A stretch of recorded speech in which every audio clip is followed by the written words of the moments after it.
Alright everyone, I've been growing fodder for a couple of months now and it's all self-taught. There wasn't much on YouTube or Google on how to do this. So this is why I'm making this video, more detailed video to teach you how it's done, because it's a very sustainable way of feeding animals. So first episode I'll teach you how to soak your seeds. So basically I have two Bunnings 20 litre buckets. In one bucket, I have a series of 5mm holes down the bottom, so it works like a strainer. And the second bucket, I fill full of water, about 3/4 full of fresh water. And then what we do is we place the strainer bucket inside the bucket with no holes in it. And today we are going to be doing a rye. So the seed that I have of rye is a proper seed rye. So it's a good quality seed and it seeds very well.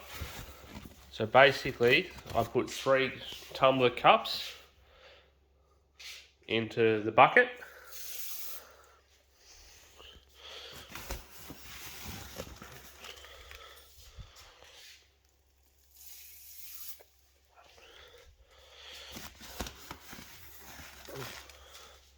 I put 3 of them in there. And then what you've got to do to stop any mould and germs and bacteria growing, you just have a local chlorine bleach. I brought this one from Woolworths. It's relatively cheap. So what I do is I then take a cup about that size. It's the same scoop that's in a protein powder packet. And what I do is I just fill that half up.